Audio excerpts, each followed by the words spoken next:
রসুলিল করিম আম্মাবাদ।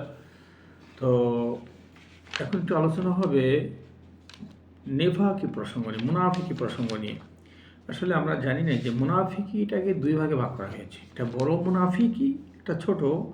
তো মুনাফিক যেটা হলো, তো বিশ্বাসে মুনাফিকি করা।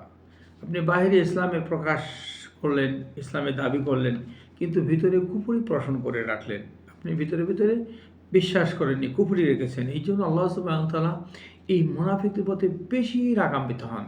তাদের কঠিন শাস্তির কথা আল্লাহ বলে দিয়েছেন, যারা মুনাফিকি, মুখে একটা অন্তরে আর একটা। এই যে নেফাকি, আল্লাহ পছন্দ করেন না তাদেরকে। বলতে আল্লাহ বলছেন, ইন্নাল মুনাফিকিনা ফিদ-দারকি আসফালি মিনান নার ওয়ালান তাজিদ লাহুম নাসীরা। সূরা নিসা 135 নম্বর আয়াতে আল্লাহ বলে দিয়েছেন যে মুনাফিকদের স্থান হবে জাহান্নামের নিচু জায়গাতে, এবং তাদের সাহায্যকারী কেউ নেই। কারণ ওই যে মুনাফিক, মুখে একটা তেলে আরেকটা, মুখে ইসলামের দাবি করলো আর তেলে তার কুফরি, বিশ্বাস করেনি। কারণ রসুলের জামানাতে মুনাফিক ছিল, মুখে ইসলামের জন্য, নিরাপত্তার জন্য ইসলামের দাবি করলো, আর পরবর্তী তারা ভিতরে ভিতরে কুফরি পোষণ করতো। আসলে এটা বড় ধরনের আল্লাহ রাগান্বিত হন। তার স্থানও নির্ধারণ করে দিয়েছেন জাহান্নামের সব থেকে নিচু জায়গা, যেখানে জাহান্নামীদের রক্ত পুঁজ একত্রিত টকবক করে পড়তে থাকে, এই স্থানে মুনাফিকদেরকে রাখা হবে। কঠিন। একটা মুনাফিক হলো যে তার কার্যকলাপের কথাতে সে মুনাফিক, তাদের আলামত মুনাফিক, এটা ছোট মুনাফিক, এটাও মুনাফিক। এই প্রসঙ্গে আব্দুল্লাহ ইবনে ওমর রাদিয়াল্লাহু আনহু قال রাসূল সাল্লাল্লাহু আলাইহি ওয়াসাল্লাম ইযা হাদাসা কাযিবা ওয়া ইযা উতুমিনা খানা ওয়া ইযা আহাদা গাদারা ওয়া ইযা খাসামা ফাজারা। হাদিসটা বুখারী মুসলিমের।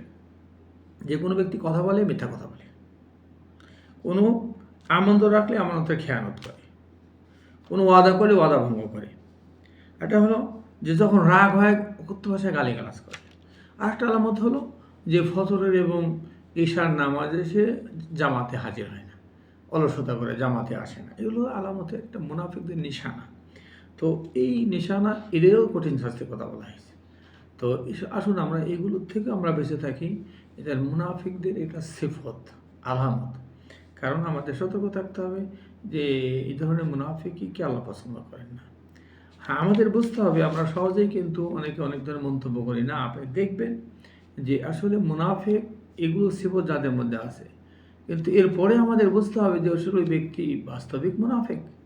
আপনি দেখেই বললেন, কোনো কারণবশত কম বেশি হয়ে যায়, ওয়াদা খেলাপ হয়ে যায়, এটা আমাদের বুঝতে হবে যে আসলে সে ইচ্ছা করেই আমাদের সাথে ওয়াদা খেলাপ করলো, নাকি কোনো কারণবশত, কোনো জরুরি কোনো স্বার্থের জন্য, বা শুধু তার ব্যক্তি স্বার্থের জন্য, আল্লাহর স্বার্থের জন্য যদি কোনো কিছু করে থাকে, ওটা আপনাকে একটু বুঝতে হবে।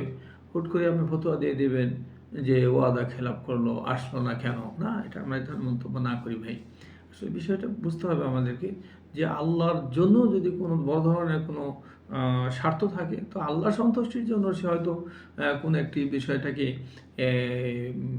ওয়াদা করে বসে, ওয়াদা না এটা বলছে, তাকে জানিয়ে দিবে যে ভাই আমি এই কারণে আসতে পারতেছি না, ক্ষমা দৃষ্টিতে দেখবেন। তাহলে আপনি কীভাবে তাকে বলতে পারেন না। আসলে আমরা প্রতিটা ক্ষেত্রেই কাউকে ঠাস করে মুনাফিক সাব্যস্ত না করি, মুনাফিক ফতোয়া না দিই। হ্যাঁ, তবে যদি সবসময় সর্বদাই যদি এই ধরনের কার্যকলাপের মধ্যে আমরা দেখি, তো কোনো সন্দেহ নেই এই ব্যক্তি মুনাফিক তালিকার মধ্যে আছে, এই সিফতগুলো থাকবে মুনাফিকদের।